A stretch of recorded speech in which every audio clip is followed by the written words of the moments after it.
Bismillahirrahmanirrahim. Nama saya Mishka Wiyagola, NIM C0112011882. Jadi saya akan melakukan tes Widal metode slide.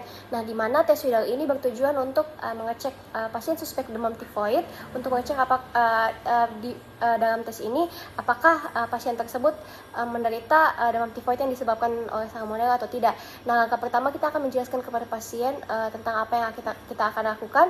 Kemudian kita akan meminta inform consent dari pasien tersebut. Nah, setelah mendapatkan inform consent pasien tersebut, maka kita akan dapat melakukan tesnya.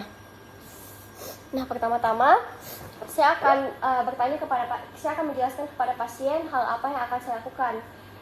Jadi Ibu, sebelumnya kita telah melakukan anamnesis dan pemeriksaan fisik. Nah, selanjutnya saya akan melakukan pemeriksaan lanjutan di situ, yaitu pemeriksaan lab, yaitu berupa tes Widal. Nah, di sini untuk tes Widal ini kita lakukan untuk dapat mendengarkan diagnosis ibu, apakah ibu menderita demam tifoid atau tidak, demam tifoid atau tipes atau tidak. Nah, jadi nantinya kami akan mengambil sampel darah ibu, yaitu darah vena, untuk dapat melakukan tes ini. Apakah ibu bersedia? Oh, jadi ibu bersedia. Setelah mendapatkan info consent dari pasien, maka kita akan dapat melakukan tes ini. Nah, di sini pertama-tama kita akan melakukan sanitasi tangan.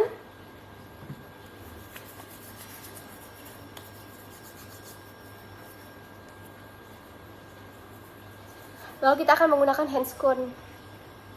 Sini ada handscoon.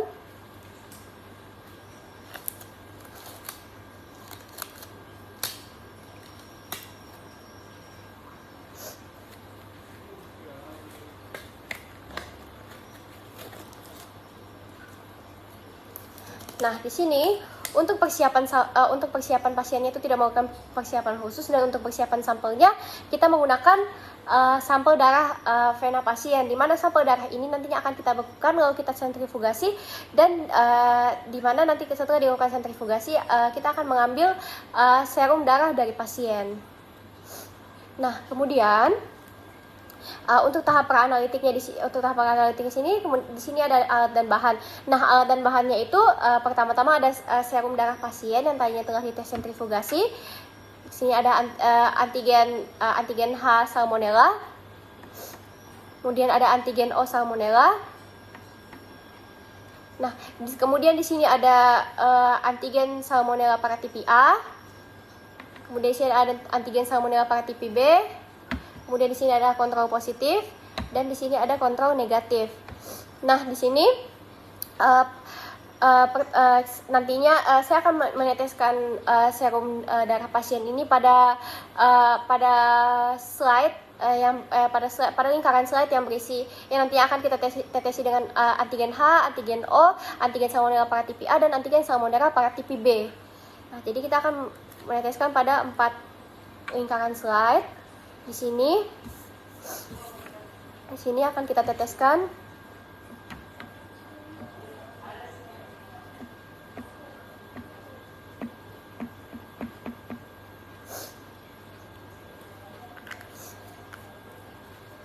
kemudian masing-masing ini nanti akan kita teteskan dengan antigen yang terdapat pada kit.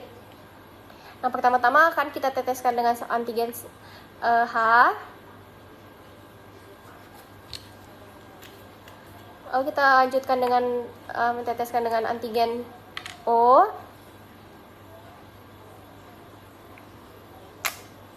Ya. Lalu kita lanjutkan dengan menetesi dengan antigen salmonella paratipi A. Dan yang terakhir antigen salmonella paratipi B.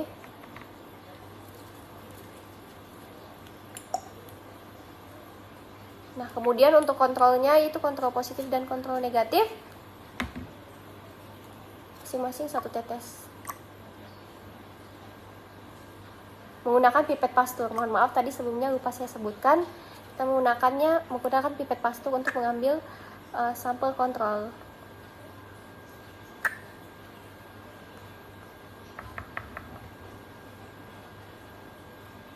Nah, selanjutnya untuk sampel kontrolnya ini juga kita tetesi dengan antigen salmonella. Oke. Nah, kemudian kita tunggu selama 1 menit. Nah, kita mengecek apakah terdapat aglutinasi atau tidak. Kita tunggu selama 1 menit. Lalu kita gerakan dengan perlahan, dengan gerakan mutar. Nah, setelah itu kita cek apakah terdapat aglutinasi. Nah, di sini kita misalkan terdapat aglutinasi pada antigen yang ditetes serum darah yang ditetesi dengan antigen O Salmonella. Sehingga apabila terdapat aglutinasi, maka kita akan melanjutkannya dengan tes kuantitatif. Nah, pada tes kuantitatif ini, di sini kita akan meneteskan pada 5 lingkaran yang terdapat pada slide. Nah, di mana di sini kita akan teteskan pada angka 0,08, 0,04, 0,02, 0,01, dan 0,005. Nah, di sini karena kebetulan antigen O yang positif, maka kita akan meneteskan serum darah pasien dengan antigen O Salmonella pada tes kuantitatif. Kita akan meneteskan dengan antigen yang positif tadinya.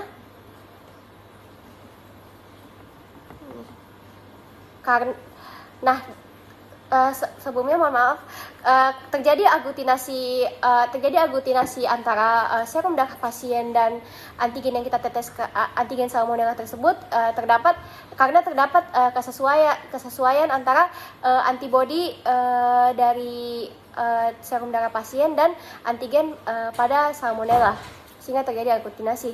Nah, kemudian kita teteskan dengan antigen O.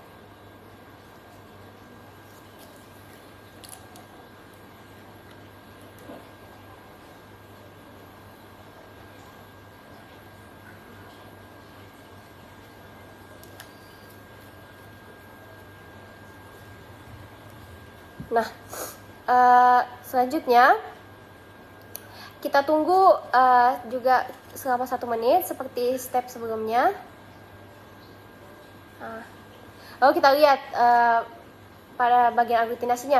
Nah, di sini untuk tes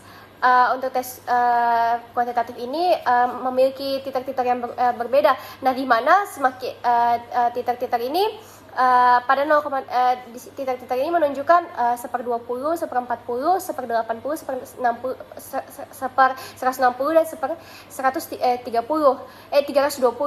Nah, di sini semakin tinggi nilai titernya, maka semakin mudah pasien tersebut untuk terkena infeksi. Nah, apabila di sini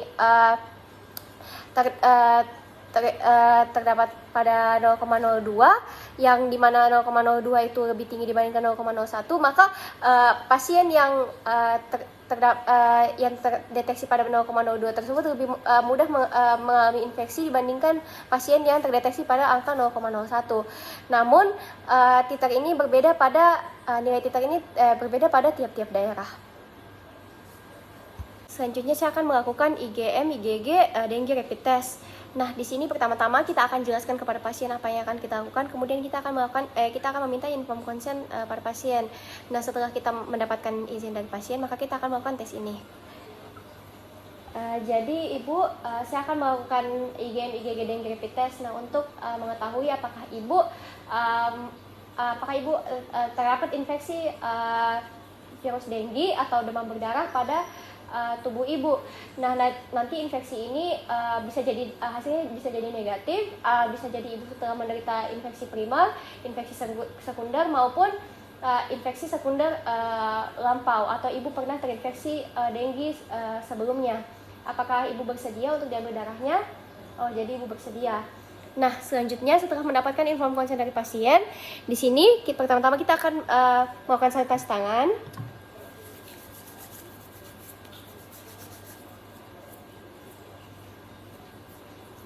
Nah, selanjutnya kita akan memakai handscoon.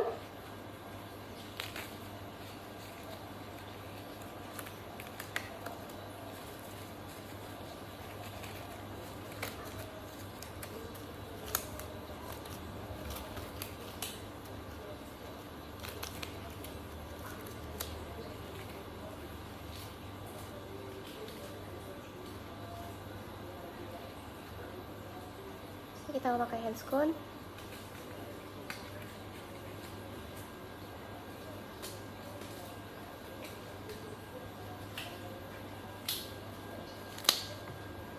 Nah, setelah itu kita akan di sini untuk tahap pra-analitiknya di sini alat dan bahan.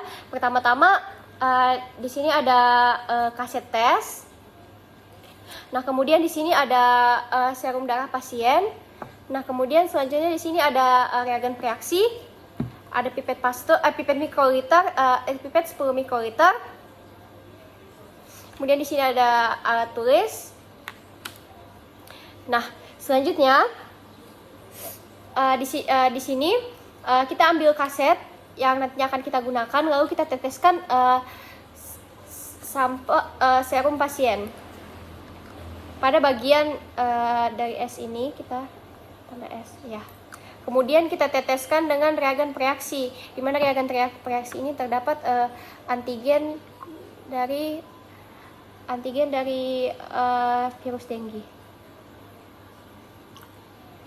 Nah, setelah itu, setelah kita teteskan, maka kita akan menunggu selama 15-20 menit.